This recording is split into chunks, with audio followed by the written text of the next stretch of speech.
हम्म। तो देखो, कोस्ट के एलिमेंट कितने होते हैं आपके? कोस्ट के एलिमेंट तीन होते हैं।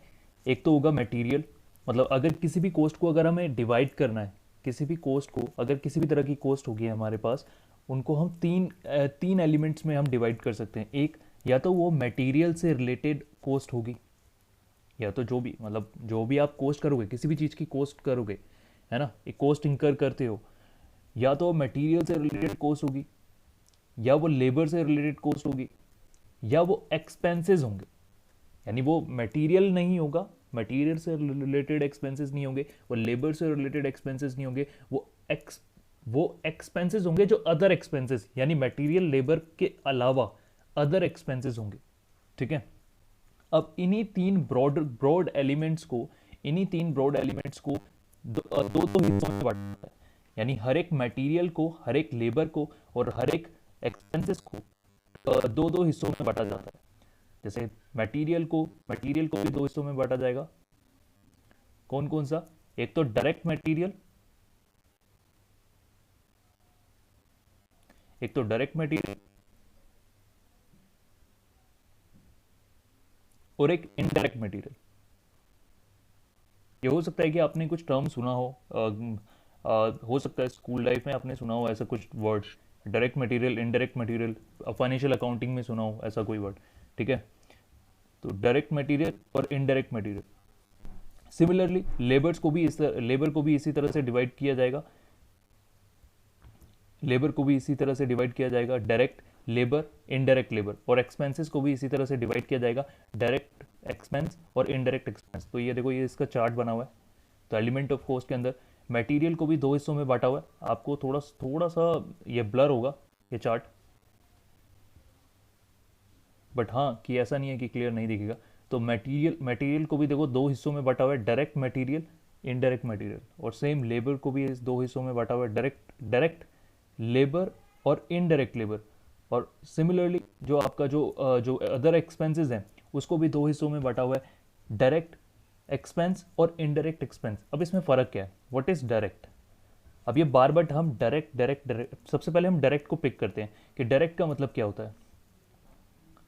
अभी ब्रॉडर सेंस में समझते हैं, फिर उसके बाद हम इसको समझेंगे कि डायरेक्ट मटेरियल क्या होता है, डायरेक्ट लेबर क्या होता है, और डायरेक्ट एक्सपेंस क्या होता है, और सिमिलरली जो इनडायरेक्ट मटेरियल क्या होता है, इनडायरेक्ट लेबर क्या होता है, इनडायरेक्ट एक्सपेंसेस क्या होता है। बट अभी आप सिर्फ ब्रॉडर समझो कि डायरेक्ट और इनडायरेक्ट में फ़र्क क्या होता है।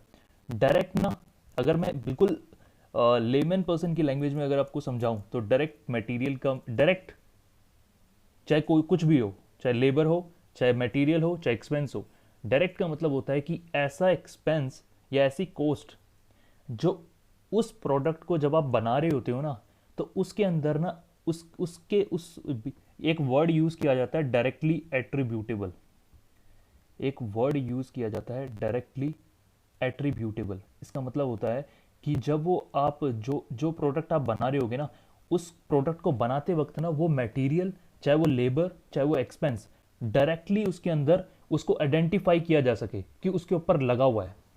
मतलब आप डायरेक्टली उसको आइडेंटिफाई कर सकते हो, उसमें कंज्यूम हो जाता है। ठीक है। तो उसे डायरेक्ट डायरेक्ट एक्सपेंस कहा जाता है, क्योंकि वो डायरेक्टली का मतलब यही हो गया ना कि उसमें डायरेक्टली उसमें कंज्यूम हो गया। जैसे कि मैं बात करता हूँ, इसका एग्जाम्पल देता हूँ आपको समझाने के लिए। डायरेक्ट और इनडायरेक्ट, अभी मैं सिर्फ यही बता रहा हूँ, डायरेक्ट और इनडायरेक्ट।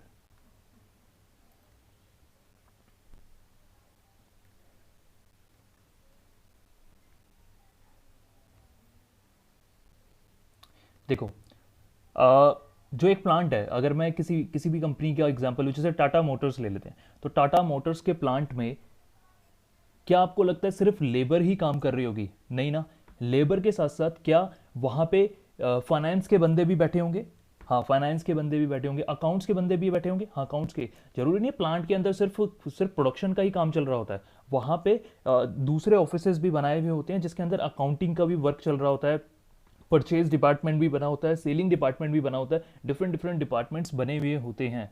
तो मेरा आपसे क्वेश्चन है कि एक बात बताओ, जो लेबर है, जो जितनी भी लेबर है, जो लेबर के जो वेजेस हैं, क्या वो डायरेक्ट एक्सपेंसेस हैं कि नहीं? जो लेबर के जो वेजेस हैं, उन्हें डायरेक्ट एक्सपेंसेस बोला जाएगा कि नहीं बोला जाएगा? क्योंकि क्योंकि जो लेबर है ना वो डायरेक्टली उस प्रोडक्ट को मैन्युफैक्चरिंग में लगी हुई है, इसलिए उनका खर्चा होता है उसको डायरेक्ट खर्चा, डायरेक्ट एक्सपेंस कहा जाता है।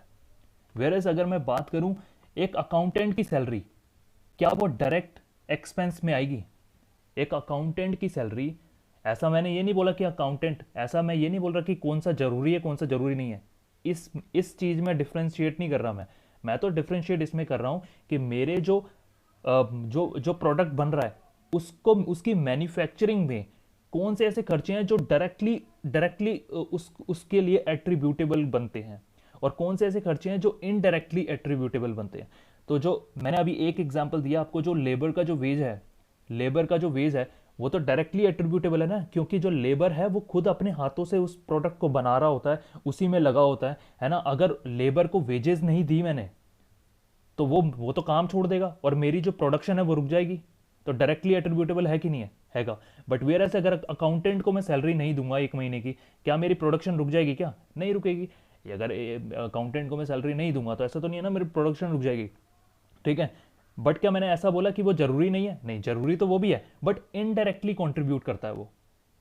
ये वाला जो अकाउंटेंट की सैलरी है, वो अकाउंटेंट की अगर मैं सैलरी की बात करूं, एक अकाउंटेंट की जो सैलरी है वो इनडायरेक्टली एट्रीब्यूट करती है, ठीक है। एक अकाउंटेंट की जो सैलरी है वो इनडायरेक्टली एट्रीब्यूटेबल करती है। तो ये तो वन ऑफ एग्जांपल दिया है, ऐसे बहुत सारे एग्जांपल हो सकते हैं जो डायरेक्ट और इनडायरेक्ट में, ठीक है। तो ऐसे ही बहुत सारे अभी हम पढ़ेंगे डायरेक्टली, जब वन वन पॉइंट्स को समझेंगे तो जाके स्पर्श sir a little bit louder. अच्छा, अब स्पर्श आप चेक करो मेरी वॉइस। अब मैंने थोड़ा सा जो माइक्रोफोन है वो पास में किया है।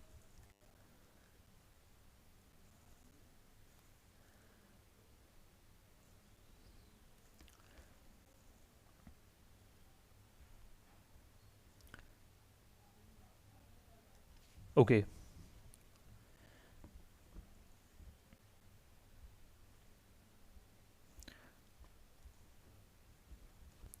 तो डायरेक्ट और इनडायरेक्ट आपको समझ में आया। तो अभी तो वन ऑफ एग्जांपल दिया, बट अभी हम समझते हैं कि कौन कौन से, फिर अब हम समझते हैं कि मटेरियल के अंदर ऐसे कौन से होते हैं, डायरेक्ट मटेरियल कौन से होते हैं। अभी तो मैंने ये तो वेजेस के उसमें बोल दिया, वेजेस और सैलरी में बता दिया, बट हम मटेरियल के उसमें देखते हैं। जैसे मैंने बताया ना आपको, मटेरियल के अंदर भी 2 पॉइंट हो सकते हैं, या तो डायरेक्ट मटीरियल होगा या इनडायरेक्ट मटीरियल होगा। दूसरा, लेबर के अंदर भी डायरेक्ट लेबर, इनडायरेक्ट लेबर। अब वो इनडायरेक्ट लेबर कौन सी हो गई? इनडायरेक्ट लेबर ये वही हो गई अकाउंटेंट की सैलरी, क्योंकि वो इनडायरेक्ट है ना, वो डायरेक्टली लगे नहीं है उसके अंदर, ठीक है। हालांकि अकाउंटेंट की सैलरी इनडायरेक्ट लेबर के अंदर नहीं आएगी, अकाउंटेंट की सैलरी एक एडमिनिस्ट्रेशन उसके अंदर आती है, उसके अंदर भी वो अदर एक्सपेंसेस में आ जाती है। बट सर वेयर हाउस आएगा इनडायरेक्ट में। हाँ, वेयर हाउस में आ सकता है, क्योंकि हाँ, जो वेयर हाउस के अंदर जो लेबर लगी होगी, जो प्रोडक्शन में डायरेक्टली नहीं लगी हुई, बट हाँ कि अगर वेयर हाउस के अंदर कुछ लेबर को बिठा, जैसे सिक्योरिटी गार्ड को बिठा रखा है वेयर हाउस में, ठीक है। तो वहाँ पे अगर और पैकेजिंग वगैरह का कोई काम कर रहा है जो लेबर है, तो वो डायरेक्टली मैन्युफैक्चरिंग में तो नहीं लगा हुआ, तो इनडायरेक्ट लेबर के अंदर आ जाएगा वो, ठीक है। अभी ऊपर से 1 to 1 हम समझते हैं इसको क्या कहता है।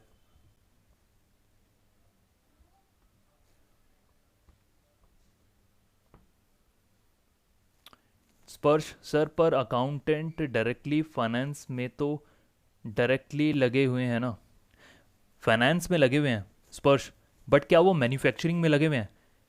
क्या वो यहाँ पे ना मैन्युफैक्चरिंग की पॉइंट ऑफ व्यू से देखा जाता है, आप समझ रहे हो। यहाँ पे एक तरह से आप मैन्युफैक्चरिंग के पॉइंट ऑफ व्यू से सोचते हो, कि जब वो प्रोडक्ट को मैन्युफैक्चर आप कर रहे होते हो उसके पॉइंट ऑफ व्यू से आप सोचते हो, क्योंकि हम कॉस्ट कैलकुलेट कर रहे होते हैं ना।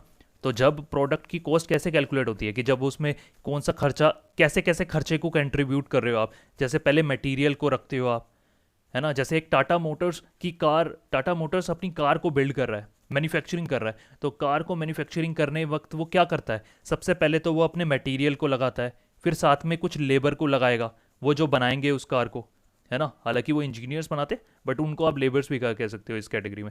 तो वो तो जो लेबर लगी होगी उसके साथ, है ना। फिर उसके बाद कुछ डायरेक्ट एक्सपेंसेस होंगे, है ना। फिर साथ साथ कुछ अंडर इनडायरेक्ट खर्चे भी होते हैं, तो वो सारी चीज़ें होती हैं, ठीक है। वो धीरे धीरे समझ में आएगा, हम जब इस पूरे चैप्टर को कर लेंगे तो आपको समझ में आ जाएगा। उसके बाद देखते हैं, तो जैसे मैंने आपको बताया कि मटेरियल को भी दो हिस्सों में बांटा जाता है। तो यहाँ पे सबसे पहले बात करते हैं कि व्हाट इज डायरेक्ट मटेरियल।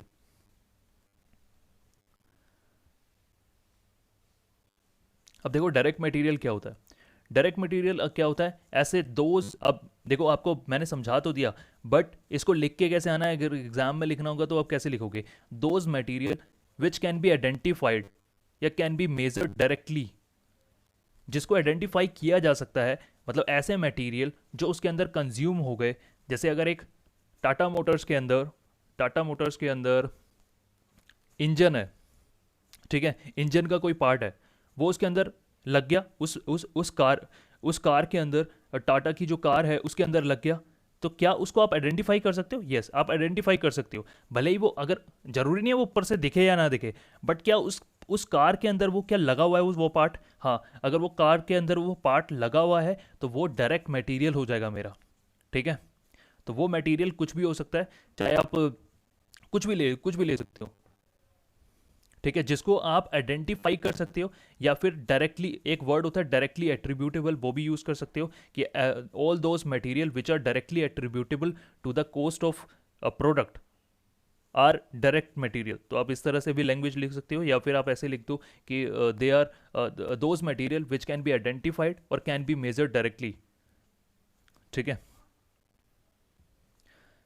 अब ये कुछ एग्जाम्पल इसने दिए हुए हैं कि जैसे ब्रिक्स, अब किसी किसी हाउस को बिल्ड करने के लिए, ईंटें लगती हैं कि नहीं लगती? एक हाउस को बनाने जा रहे हो आप, उसमें ईंटें लगेगी, तो क्या ब्रिक्स को जरूरी नहीं है ब्रिक्स आपको देखें, अब उसके ऊपर तो वो हो जाता है, प्लस्तर वगैरह हो जाता है, सब कुछ हो जाता है, उसका पेंट हो जाता है, तो फिर हो सकता है कि आपको ब्रिक्स दिखे नहीं, बट क्या वो डायरेक्टली एट्रीब्यूटेबल है कि नहीं? वो डायरेक्टली एट्रीब्यूटेबल है, तो इस वजह से उसको डायरेक्ट मटेरियल बोला जाता है। या फिर जो पेपर यूज हुए हैं एक नोटबुक बनाने में, ठीक है।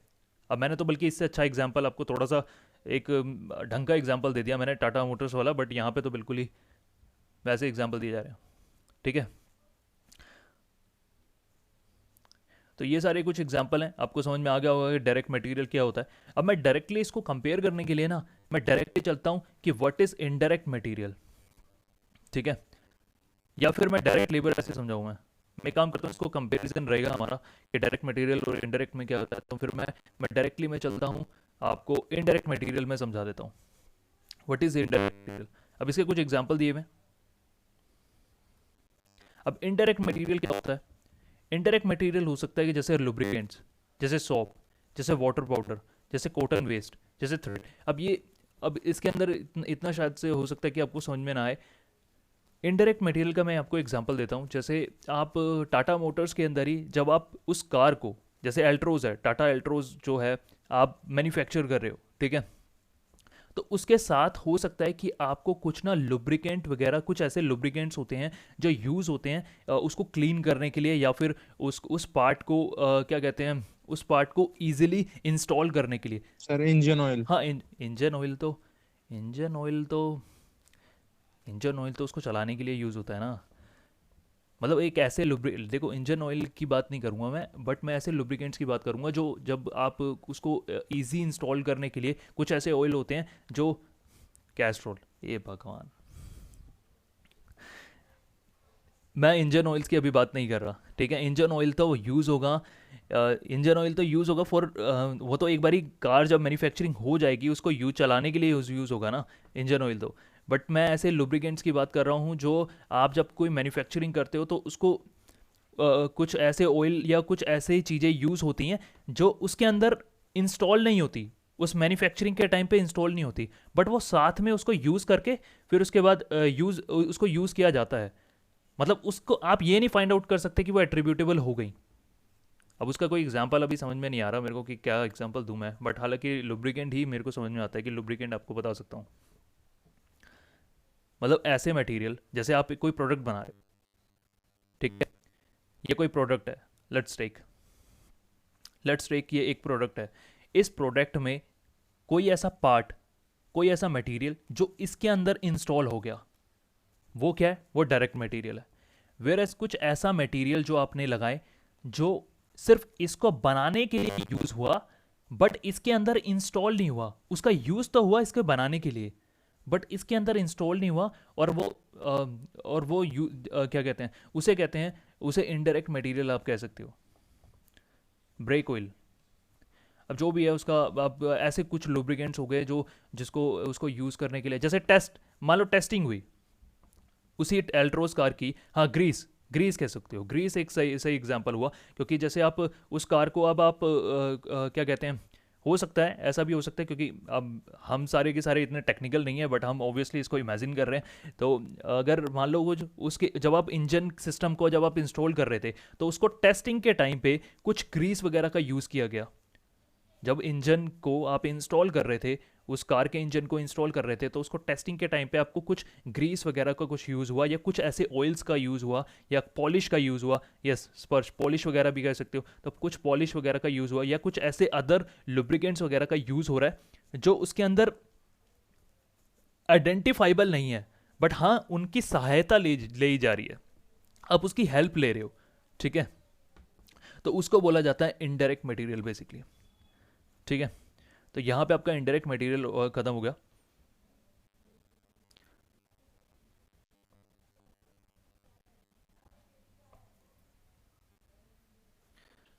हर्षित, WD-40 स्प्रे भी आता है एक सर फॉर लुब्रिकेटिंग पर्पस, हाँ।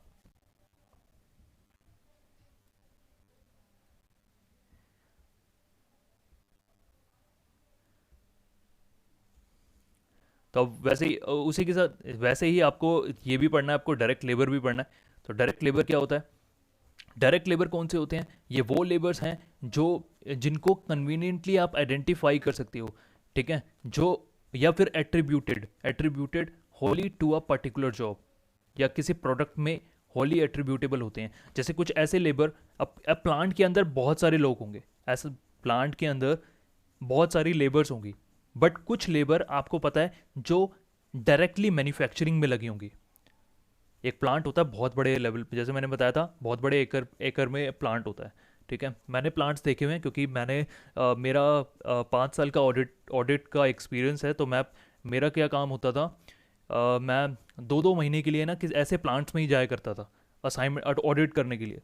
ऑडिट आप जानते हो क्या होता है, अगर आपने ऑडिट सुना होगा। तो मेरा काम यही था कि मैं डिफरेंट डिफरेंट कंपनीज़ के ना, जो मोस्टली मैन्युफैक्चरिंग कंपनीज़ के प्लांट में मैं जाया करता था, और वहाँ की चीज़ों को मेरे को वेरीफाई करना पड़ता था कि वो सही तरह से चल रही हैं कि नहीं चल रही, ठीक है। तो मैंने बहुत सारे प्लांट देखे हैं, अलग अलग कंपनीज़ के प्लांट देखे हैं, जिसका वन ऑफ एग्जांपल मैं दे सकता हूँ हार्ले डेविडसन।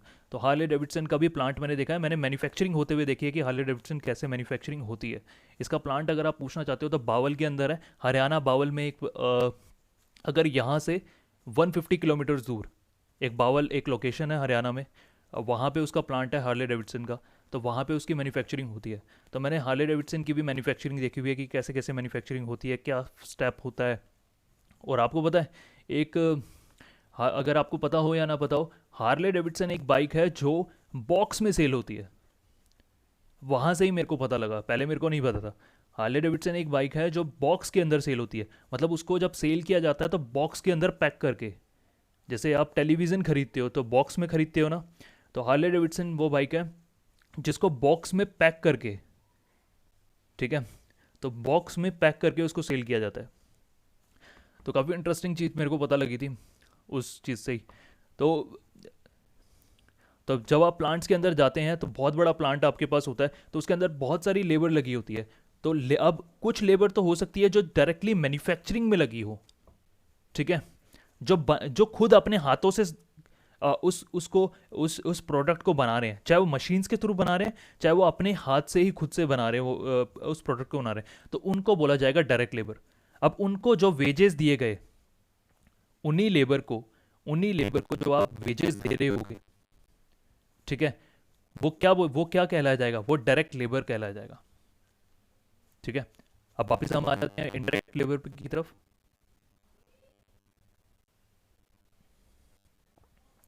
इनडायरेक्ट वेजेस क्या हो गए, इनडायरेक्ट वेजेस हो गए जैसे उन्हीं का कोई सुपरवाइजर है। अब ऐसा तो नहीं है ना कि ये जो सारे लेबर हैं वो इन सारे लेबर्स का कोई ना कोई एक ऐसा बंदा होगा जो उनको मैनेज कर रहा होगा, उनका कोई सुपरवाइजर होगा जो उनकी देख रेख कर रहा होगा, है ना।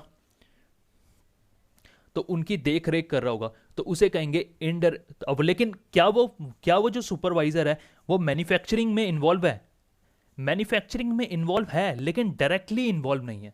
आप ये नहीं बोल सकते वो डायरेक्टली अपने हाथों से तो नहीं बना रहा ना वो तो उसका तो काम है सिर्फ बैठ के सिर्फ वो ऑब्जर्व कर रहा है कि कौन सी लेबर है वो टाइम से काम कर रही है कि नहीं कर रही, मैन्युफैक्चरिंग कर रही है कि नहीं कर रही, तो उसका काम ये है।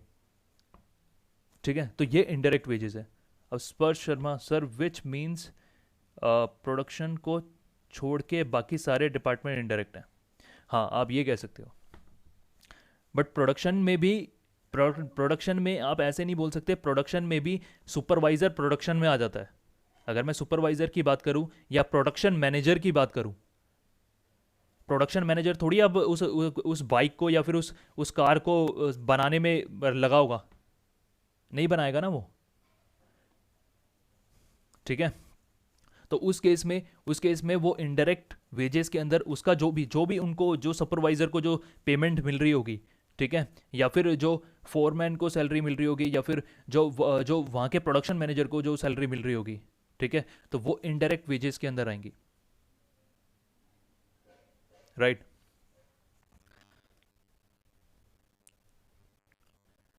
उसके बाद हम बात करते हैं, तो मटेरियल का खर्चा हो गया हमारा। ठीक है, मटेरियल के उसमें मैंने आपको बता दिया डायरेक्ट मटेरियल क्या होता है, इनडायरेक्ट मटेरियल क्या होता है। लेबर के उसमें मैंने बता दिया डायरेक्ट लेबर क्या होता है, इनडायरेक्ट लेबर बता दिया। अब ये पॉइंट्स आपको पता होने चाहिए क्योंकि फिर क्वेश्चंस आएंगे ना, फिर आपको डिफिकल्टी होगी समझने में। अब क्वेश्चन में आपको फिर समझ में नहीं आएगा क्योंकि आपको मतलब ही नहीं पता होगा इन टर्म्स का, तो फिर कैसे समझोगे। अब फिर उसके बाद आता है आपका डायरेक्ट एक्सपेंस और इनडायरेक्ट एक्सपेंस। अब मटेरियल से रिलेटेड, लेबर से रिलेटेड खर्चा हटा दिया जाए, क्या उसके अलावा भी कुछ खर्चे होते हैं क्या? कुछ उसके अलावा भी कुछ खर्चे होते हैं, हाँ उसके अलावा भी कुछ खर्चे होते हैं। जैसे कि खर्चा हो गया एक फैक्ट्री का रेंट, एक प्लांट का रेंट, ठीक है, या उस प्लांट के अंदर जो इलेक्ट्रिसिटी है या पावर, मैं पावर की बात करूं, जो प्लांट के अंदर एक पावर यूज हो रही है या इलेक्ट्रिसिटी हो रही है जिसके कारण वो मशीन्स चल रही हैं, है ना, और उन्हीं मशीन से प्रोडक्शन हो रही है। ठीक है, तो वो जो पावर का खर्चा है, क्या वो डायरेक्ट एक्सपेंस कहलाया जाएगा कि नहीं कहलाया जाएगा? बिल्कुल कहलाया जाएगा, क्योंकि अगर वो पावर यूज नहीं होगी तो मशीन नहीं चलेगी, और जब मशीन नहीं चलेगी तो फिर प्रोडक्शन कैसे होगी?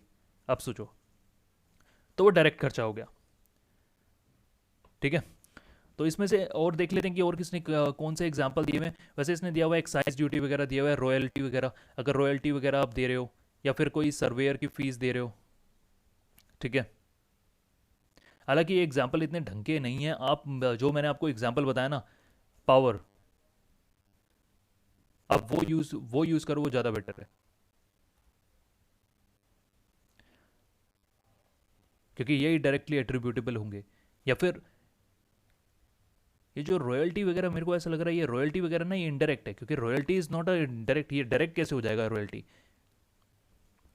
अब रॉयल्टी में भी ना दो तरीके हैं, ऐसा नहीं बोल सकते आप, ऐसा नहीं बोल सकते कि क्या कहते हैं, मैं इसलिए इनको स्किप करा रहा हूँ क्योंकि यहाँ पे ना एक, मैं इसको स्किप इसलिए करा रहा हूँ कि मैं आपको ये कह रहा हूँ कि एक्साइज ड्यूटी रॉयल्टी वगैरह मत पढ़ो, क्योंकि रॉयल्टी के अंदर भी ना दो हो सकते हैं, ये डायरेक्ट भी हो सकता है, इनडायरेक्ट भी हो सकता है। क्यों? अब आप पूछोगे क्यों? क्योंकि रॉयल्टी, पहली बात तो रॉयल्टी क्या होती है? रॉयल्टी एक ऐसी चीज़ होती है जब आप किसी की टेक्नोलॉजी यूज़ करते हो, किसी के टेक्नोलॉजीज वगैरह यूज़ करते हो, तो उसे उसको बदले, जैसे हमने कोई जापान की कोई टेक्नोलॉजी यूज़ करी, तो उस जापान की टेक्नोलॉजी को यूज़ करने के लिए हम उनको रॉयल्टी पे कर रहे हैं, या किसी और कंपनी की हमने कोई टेक्नोलॉजी यूज़ करी तो उसके लिए हम क्या कर रहे हैं, वो फीस पे कर रहे हैं। तो अगर उस प्रोडक्ट को बनाने के लिए ये रॉयल्टी हमें पे ही करनी है तो फिर ये डायरेक्ट हो जाएगा, और अगर इसको एक्स्ट्रा में हम पे कर रहे हैं तो फिर ये इनडायरेक्ट हो जाएगा। तो इस वजह से थोड़ी सी कंफ्यूजन है। तो अब अगर आपको कॉन्सेप्ट समझ में आ गया तो आप हाँ एग्जांपल में लिख सकते हो रॉयल्टी, अगर कॉन्सेप्ट नहीं समझ में आया तो छोड़ दो, आप पावर यूज कर लो, पावर इज बेटर। ठीक है, तो मैं ये नहीं चाहता कि आप अभी कंफ्यूज हो जाओ, तो इसको रॉयल्टी भी लिख सकते हो, चलो, हालांकि मैंने आपको बता दिया क्या मतलब होता है। ठीक है, अब डायरेक्ट हम इनडायरेक्ट एक्सपेंसेस, अब इनडायरेक्ट एक्सपेंसेस कौन से हो सकते हैं? जैसे फैक्ट्री का रेंट, फैक्ट्री का रेंट। अब आपको लग रहा होगा अभी अभी मैं क्या मैंने इसको मैंने रेंट को क्या मैंने डायरेक्ट एक्सपेंस बोला था? नहीं, जो rent rent is indirect expense. क्यों? क्यों?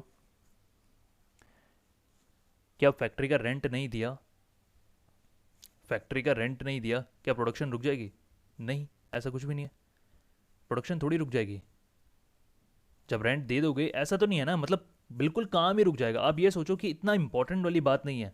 ऐसा हो सकता है ना कि कभी कभार कुछ कंपनीज हो सकती हैं कि जो रेंट ऑन द स्पॉट ना दें, बट हो 2-2 महीने का रेंट नहीं दिया फिर उसके बाद में दे देते हैं वो, है ना।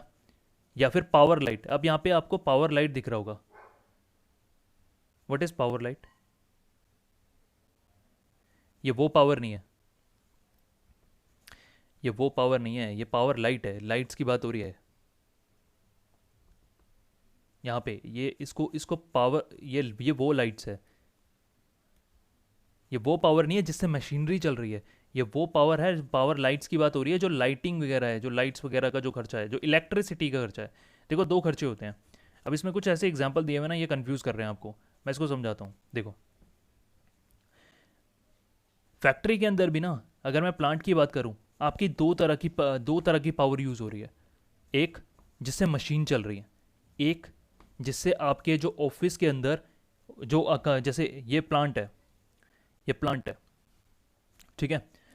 ये प्लांट का इतना हिस्सा जो है, इतना हिस्सा जो है, ये यहाँ पे आपकी मैन्युफैक्चरिंग हो रही है। ये पूरा हिस्सा जो है यहाँ पे आपकी मैन्युफैक्चरिंग हो रही है, जिससे पावर यूज़ हो रही है, ठीक है, जिससे मशीनरी चल रही है।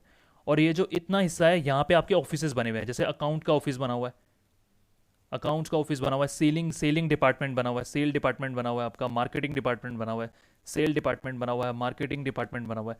अब इन ऑफिस को भी तो लाइट चाहिए, इन ऑफिस को भी तो लाइट चाहिए, है ना।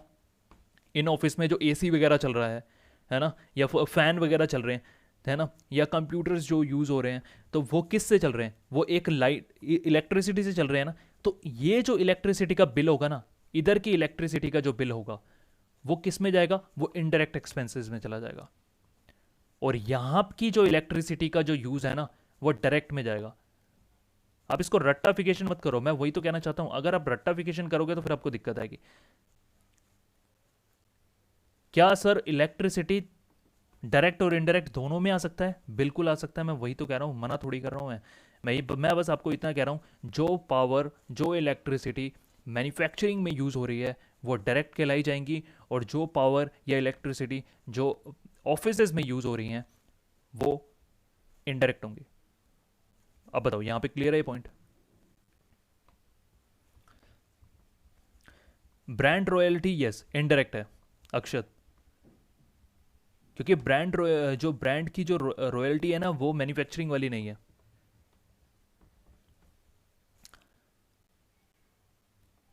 आपको एक सिंपल सा मैंने एक तोड़ दे दिया है, आप सिर्फ मैन्युफैक्चरिंग से चेक करो। डायरेक्टली अगर मैन्युफैक्चरिंग से है, गुडविल भी है जो है ना, वो आपकी इनडायरेक्ट एक्सपेंस है। अगर आप गुडविल पे कर रहे हो, आपने गुडविल पे की है, तो वो भी इनडायरेक्ट है, ठीक है।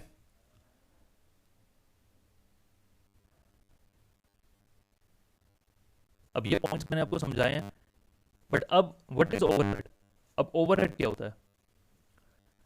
अभी जो मैंने आपको समझाया ना, वो क्या है? देखो, एलिमेंट ऑफ कॉस्ट को कैसे डिवाइड किया गया था? एलिमेंट ऑफ कॉस्ट को 3 हिस्सों में बांटा गया था। एक मटेरियल, लेबर, एक्सपेंसेस। ध्यान से सुनना है यहाँ पे, मटेरियल, लेबर, एक्सपेंसेस। और फिर उसके बाद मटेरियल को भी 2 हिस्सों में बांटा गया, direct, indirect, direct, indirect. Labour को भी 2 हिस्सों में, अदर एक्सपेंसेस को भी, डायरेक्ट और इनडायरेक्ट।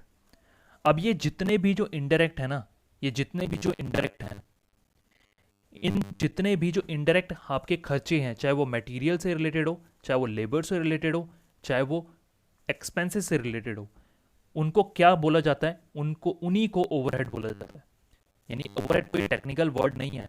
ओवरहेड का मतलब सिर्फ इतना है कि जितने भी जो आपके इनडायरेक्ट एक्सपेंसेस हैं, चाहे वो, ओवरहेड्स का मतलब है आपके जितने भी जो एक्सपेंसेस हैं जो इनडायरेक्ट हैं, चाहे वो मटेरियल से रिलेटेड हो, लेबर से रिलेटेड हो, चाहे एक्सपेंसेस से रिलेटेड हो। हालांकि इनडायरेक्ट सिर्फ इनडायरेक्ट, उसे ओवरहेड्स का नाम दिया जाता है कॉस्ट अकाउंटिंग के अंदर, उनको ओवरहेड्स बोला जाता है। अब इन्हीं ओवरहेड्स को अगर फंक्शन वाइज बोलूं तो फंक्शन वाइज ऐसे बांटा जाता है: production overhead, administration overhead, selling overhead, distribution overhead. ठीक है, मैंने आपको क्या बताया? मैंने आपको ये बताया कि जो ओवरहेड्स है, ओवरहेड्स जितने भी जो इनडायरेक्ट खर्चे हैं, जितने भी, चाहे मटेरियल, लेबर या एक्सपेंसेस, वो सारे के सारे जितने भी जो इनडायरेक्ट एक्सपेंसेस हैं उनको ओवरहेड बोला जाता है। तो ये देखो यहाँ पे दिया हुआ है, यहाँ पे आप इसकी डेफिनेशन से बड़ा समझ जाओगे। ओवरहेड की डेफिनेशन यहाँ पे दी हुई है, देखो मैंने यहाँ पे अभी हाईलाइट किया है। Overheads is equal to indirect material plus indirect labor plus indirect expense। ठीक है, तो इन तीनों को ही जब हम ऐड कर देते हैं तो ये ओवरहेड्स हमारा निकल के आ जाता है। तो इसका फॉर्मूला भी है, आप इसको फॉर्मूले की तरह भी याद कर सकते हैं। जो इनडायरेक्ट मटेरियल, इनडायरेक्ट लेबर और इनडायरेक्ट एक्सपेंस को ओवरहेड्स बोला जाता है। अब मैंने आपको बताया था कि ओवरहेड्स को ना फंक्शन के हिसाब से, अगर हम फंक्शन के हिसाब से डिवाइड कर रहा हूं, ये तो देखो एलिमेंट्स के हिसाब से था, अगर मैं फंक्शंस के हिसाब से डिवाइड करूं तो क्या मैं इसको ऐसे भी बांट सकता हूं? हाँ, कि प्रोडक्शन का ओवरहेड क्या है, ये सारे इनडायरेक्ट ही हैं। प्रोडक्शन प्रोडक्शन का ओवरहेड क्या है, एडमिनिस्ट्रेशन का ओवरहेड में क्या क्या आते हैं, सेलिंग एंड डिस्ट्रीब्यूशन के ओवरहेड में क्या क्या आते हैं। अब जैसे सेलिंग एंड डिस्ट्रीब्यूशन के अंदर क्या आएगा? सेलिंग एंड डिस्ट्रीब्यूशन के अंदर आएगा जो आपके सेलमैन की सैलरी होती है। इनडायरेक्ट है क्या? सेलमैन की सैलरी मुझे बताओ, क्या इनडायरेक्ट है? हाँ बिल्कुल इनडायरेक्ट है। क्या मैन्युफैक्चरिंग में लगाया हुआ है क्या? नहीं। तो क्या वो सेलिंग एंड डिस्ट्रीब्यूशन ओवरहेड में आएगा? हाँ। एडमिनिस्ट्रेशन ओवरहेड में कौन आएगा? एडमिनिस्ट्रेशन ओवरहेड में आएगा जैसे कोई एडमिन का बंदा हो गया, जैसे एचआर। एचआर उस प्लांट के अंदर, उस कंपनी के अंदर जो एचआर होगा, एचआर को तो जानते ही होगे ना आप, एचआर कौन होती है? जो सैलरी देती है। तो एचआर, तो एचआर एचआर की जो सैलरी होगी वो किसके अंदर आएगी? वो एडमिनिस्ट्रेशन ओवरहेड में आएगी। ठीक है। अब production, production overhead, production overhead के अंदर कौन हो गया? प्रोडक्शन ओवरहेड के अंदर हो गया जैसे कोई अकाउंटेंट है। ठीक है, खैर अकाउंटेंट भी वैसे एडमिनिस्ट्रेशन ओवरहेड के अंदर ही आना चाहिए। प्रोडक्शन ओवरहेड के अंदर आ गया जैसे जो आपका जो प्रोडक्शन मैनेजर है या सुपरवाइजर है उसकी सैलरी। जो प्रोडक्शन मैनेजर है, प्रोडक्शन मैनेजर, रीजॉइन करना है स्पर्श? हाँ रीजॉइन करना है, सिर्फ उसके बाद 10 मिनट हम पढ़ेंगे। ठीक है। हाँ, परचेज ऑफिसर, परचेज ऑफिसर आ गया। तो वो सब आपके इस प्रोडक्शन ओवरहेड के अंदर आ जाएंगे। रीजॉइन करना है, फिर 10 मिनट और पढ़ेंगे, फिर उसके बाद क्लास ओवर करेंगे, क्योंकि वैसे ही हमारे पास कम टाइम है और आपका सेमेस्टर भी बहुत छोटा हो चुका है। तो थोड़ा सा 10 मिनट डेली एक्स्ट्रा देंगे तो तभी हमारा सिलेबस कवर हो पाएगा। ठीक है, तो रीजॉइन करना अभी क्लास ओवर होगी तो।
ना मगर मैंने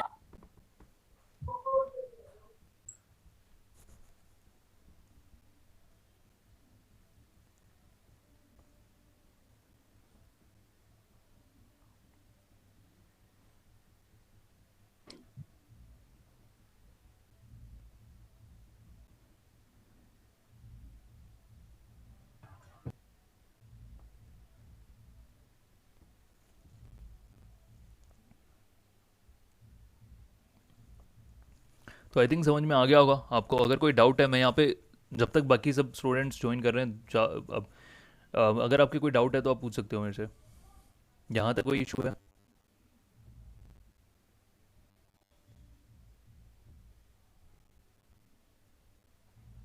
नो सर।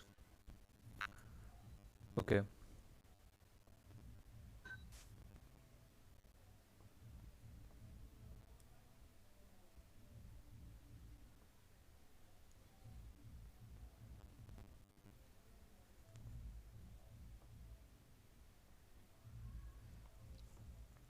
तो अब देखो, एडमिनिस्ट्रेशन कोर्स की अगर मैं बात करूं, अगर मैं एडमिन कोर्स की बात करूं, एडमिन ओवरहेड की बात करूं, तो मतलब अब हम क्या कर रहे हैं, हम फंक्शन वाइज हम डिस्ट्रीब्यूट कर रहे हैं एक्सपेंसेस को, ठीक है। तो फंक्शन वाइज एडमिनिस्ट्रेशन ओवरहेड की बात करूं अगर मैं, तो उसके अंदर क्या क्या आता है? तो इसके अंदर भी देखो, अब है तो देखो ब्रॉड कैटेगरी क्या है, मटेरियल, लेबर और एक्सपेंसेस, यानी इनडायरेक्ट मटेरियल, इनडायरेक्ट लेबर और इनडायरेक्ट एक्सपेंसेस को ही हम फंक्शन वाइज डिस्ट्रीब्यूट कर रहे हैं, है ना। अगर मैं बात करूं, देखो यहाँ पे क्या किया है, यहाँ पे इन्होंने ऐसा किया है, मैं इसको आपको ऐसे समझाता हूँ। हमारे ओवरहेड्स थे, देखना, ये हमारे ओवरहेड्स हैं, ठीक है। इन ओवरहेड्स को, इन ओवरहेड्स का मतलब क्या होता है?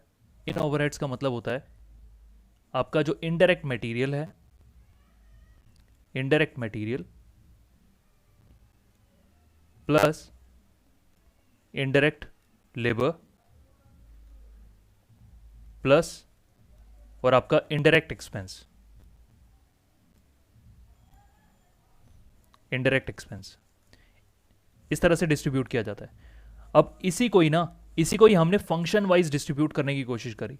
डिस्ट्रीब्यूशन कैसे कि एक तो प्रोडक्शन वाइज, प्रोडक्शन ओवरहेड अगर होगा, अगर प्रोडक्शन ओवरहेड आ जाता है तो उसको कैसे डिस्ट्रीब्यूट कर सकते हैं?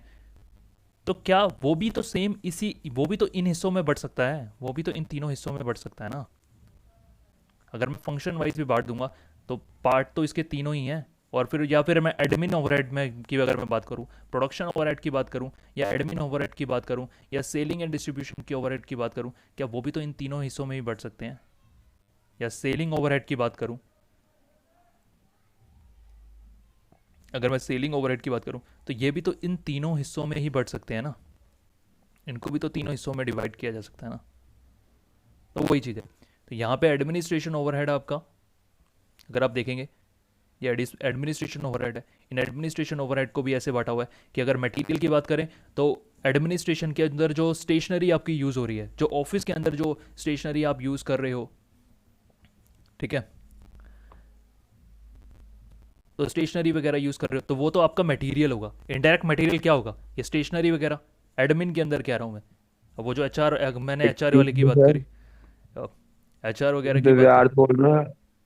सर दिव्यार्थ बोल रहा है, उसको क्लास में ले लो सर। कर लिया, ज्वाइन कर लिया उसको, ठीक है। और फिर उसके बाद अगर मैं इनडायरेक्ट लेबर तो मैं बता ही चुका था आपको। और इनडायरेक्ट एक्सपेंसेस में क्या आ गया आपका, जो रेंट एंड रेट्स वगैरह हो गया, रेंट एंड रेट्स, या फिर डेप्रिशिएशन, ऑफिस फर्नीचर का जो डेप्रिशिएशन हो गया, या लीगल चार्जेस हो गए, ठीक है। तो ये सारी की सारी चीज़ें इसके अंदर इंडायरेक्ट एक्सपेंसेस के अंदर आ जाती हैं। सिमिलरली सेलिंग एंड डिस्ट्रीब्यूशन भी, अगर मैं इसको सेलिंग एंड डिस्ट्रीब्यूशन में भी डिवाइड कर सकता हूँ। अब सेलिंग एंड डिस्ट्रीब्यूशन में भी ना स्टेशनरी आ रही है। अब आप बोलोगे यहाँ पे स्टेशनरी कैसे आ गई? अरे सेल डिपार्टमेंट, क्या जरूरी है क्या एचआर वाले ही स्टेशनरी यूज़ करेंगे? सेलिंग एंड डिस्ट्रीब्यूशन डिपार्टमेंट वाले भी तो स्टेशनरी यूज़ करेंगे ना, उनको भी तो पेपर लगते होंगे। जब वो भी बिल्स वगैरह बनाते होंगे, इनवॉइसेस वगैरह बनाते होंगे, तो उनको भी तो पेपर यूज़ होता होगा ना, प्रिंटिंग वगैरह का खर्चा होता होगा उनका भी। तो बस वो भी है, तो वो भी इनडायरेक्ट मटेरियल के अंदर आ जाएंगे। या सेलमैन की सैलरी, सेल्स मैनेजर की सैलरी इनडायरेक्ट लेबर के अंदर आ जाएंगे, ठीक है। फिर इनडायरेक्ट एक्सपेंसेस क्या कौन से हो गए? एडवर्टाइजमेंट का एक्सपेंस या शोरूम का एक्सपेंसेस हो गए, ठीक है। तो उसी तरह से इनको बांटा हुआ है। बट हालांकि मैंने यहाँ पे आपको बताया कि ओवरहेड्स जो हैं, वो ओवरहेड्स को टोटल 3 कैटेगरीज ओवरहेड को 3 हिस्सों में बांटा जाता है। एक तो मटेरियल, लेबर और इनडायरेक्ट एक्सपेंस। मटेरियल, लेबर और इनडायरेक्ट एक्सपेंस, और इन्हीं तीनों के अगर फंक्शन वाइज डिवाइड करने हैं हमें, तो फंक्शन वाइज आप ऐसे बांट सकते हो। तो फंक्शन वाइज भी अगर आप इसको बांटोगे तो ये भी तीनों इसी तरह से बटेंगे। अगर मैं प्रोडक्शन ओवरहेड की बात करूंगा तो प्रोडक्शन ओवरहेड भी मेरा इनडायरेक्ट मटेरियल, इनडायरेक्ट लेबर और इनडायरेक्ट एक्सपेंस में बटेगा। एडमिनिस्ट्रेशन ओवरहेड की बात करूंगा तो वो भी इनडायरेक्ट मटेरियल, इनडायरेक्ट लेबर और इनडायरेक्ट एक्सपेंस में बटेगा। तो बस आपको इस तरह से याद रखना है, आपको कंफ्यूज नहीं होना। स्पर्श सर, जो एडवर्टाइजमेंट है वो इनडायरेक्ट एक्सपेंस कैसे हो गई? मेरे भाई स्पर्श, एक बात बताओ आप, क्या एडवर्टाइजमेंट के बिना आपकी मैन्युफैक्चरिंग रुक जाएगी? अब आप पता है क्या सोच रहे हो? सर हाँ लेकिन सर अगर हाँ ज्यादा एडवर्टाइजमेंट से हाँ प्रोडक्शन हाँ मैं बढ़ जाएगी, बढ़ सकती है प्रोडक्शन। हाँ बढ़ सकती है, मैं वही कहने वाला था। आप पता है क्या सोच रहे हो? आप ये सोच रहे हो कि यार एडवर्टाइजमेंट तो ऐसा नहीं है कि ज़रूरी नहीं है। आप पता है आप कहाँ ले गए हो चीज़ों को? आप ये ले गए हो कि कौन सी ज़रूरी है चीज़, कौन सी ज़रूरी नहीं है। मैं ये तो बोल ही नहीं रहा, ज़रूरी तो सारी चीज़ें हैं। क्या मैंने ये बोला कि अकाउंटेंट की सैलरी ज़रूरी नहीं है? नहीं, उसकी भी सैलरी देनी ज़रूरी नहीं है। हम तो खुद अकाउंटेंट बनने वाले हैं आगे जाके, कोई कोस्ट अकाउंटिंग ही तो कर रहे हैं, हम सीख रहे हैं। तो जब कहीं ना कहीं अगर अकाउंटेंट हम बनने वाले हैं तो हमें तो अपनी सैलरी तो पहले निकलवानी है ना। तो कहीं ना आप ये कुछ, मैं ये नहीं कह रहा आपको, अगेन मैं ये कह रहा हूँ कि ज़रूरी तो सारी चीज़ें हैं। मैं ये कह रहा हूँ उस समय जो मैन्युफैक्चरिंग जब चल रही है, मैन्युफैक्चरिंग चलते टाइम कौन से ऐसे खर्चे हैं जो डायरेक्टली मैन्युफैक्चरिंग में कंज्यूम हो जाते हैं और कौन से ऐसे जो खर्चे हैं जो इनडायरेक्टली उस पर कॉन्ट्रीब्यूट कर रहे हैं। अब ये जो एडवर्टाइजमेंट है, क्या उससे मैन्युफैक्चरिंग डायरेक्टली हो रही है क्या? नहीं, बट इनडायरेक्टली हो रही है ना। हाँ, एक तरह से आप ये जो कह रहे हो ना वो बिल्कुल करेक्ट कह रहे हो, बट जो एडवर्टाइजमेंट है वो इनडायरेक्टली पुश कर रहा है उसको, क्या डायरेक्टली थोड़ी पुश कर रहा है? एडवर्टाइजमेंट मैन्युफैक्चरिंग करवा रहा है, मैं मानता हूं। आप कुछ और सोच रहे हैं, आप दूसरे पर्सपेक्टिव से सोच रहे हैं कि हाँ, कि जितनी ज़्यादा एडवर्टाइजमेंट होगी उतनी ज़्यादा तो डिमांड होगी, है ना? आप यही तो सोच रहे हो कि जितनी ज़्यादा एडवर्टाइजमेंट होगी उतनी ज़्यादा डिमांड होगी, और जितनी ज़्यादा डिमांड होगी तो उतनी ज़्यादा प्रोडक्शन होगी। बट आप खुद ही, आप ही के क्वेश्चन के अंदर आपके पास जवाब है। क्या इसके लिए उसको लंबा प्रोसेस नहीं जाना पड़ा? यानी फर्स्ट एडवर्टाइजमेंट, फिर डिमांड, फिर डिमांड, फिर उसके बाद प्रोडक्शन। तो क्या फिर डायरेक्टली कहाँ से हो गया? डायरेक्टली नहीं हुआ ना, इनडायरेक्ट तो हुआ। ये एडवर्टाइजमेंट पुश तो कर रहा है प्रोडक्शन को, बट इनडायरेक्ट कर रहा है। तो ये बस मैं कहना चाहता हूँ, ये जितने भी जो खर्चे हैं ऐसा नहीं है ज़रूरी नहीं है, बट वो इनडायरेक्टली पुश कर रहे हैं उसको। तो ये सारे कुछ टर्म्स थी जो हमने यूज़ करी। और डिस्ट्रीब्यूशन ओवरहेड भी एक होता है। डिस्ट्रीब्यूशन ओवरहेड का मतलब होता है कि जब प्रोडक्ट को कस्टमर तक पहुंचाने का जो खर्चा होता है उसे इनडायरेक्ट, पैकेजिंग, जैसे पैकेजिंग वगैरह हो गया, या जो जो डिस्पैच करता है, जो क्लर्क उस प्रोडक्ट को पहुंचाने जा रहा है, या डिलीवरी वैन जो है, डिलीवरी वैन का जो डेप्रिशिएशन है, जो वैन यूज़ हो रही है डिलीवरी के लिए उसका डेप्रिशिएशन है, वो डिस्ट्रीब्यूशन ओवरहेड के अंदर आता है। तो बस यहाँ पे आपका ये जो जितने भी जो एक्सपेंसेस थे, जो एलिमेंट्स ऑफ एक्सपेंसेस थे, वो ओवर हो चुका है उसका टॉपिक। ठीक है, उसके बाद हम नेक्स्ट क्लास से हम क्या कहते हैं, हम मटेरियल का चैप्टर एक स्टार्ट कर सकते हैं। मेरे को एक स्पेसिफाई, आपको एक फॉर्मेट बताना है। ये एक फॉर्मेट होता है नेक्स्ट क्लास में, इसे कॉस्ट शीट भी बोला जाता है। इसको कॉस्ट शीट भी बोला जाता है।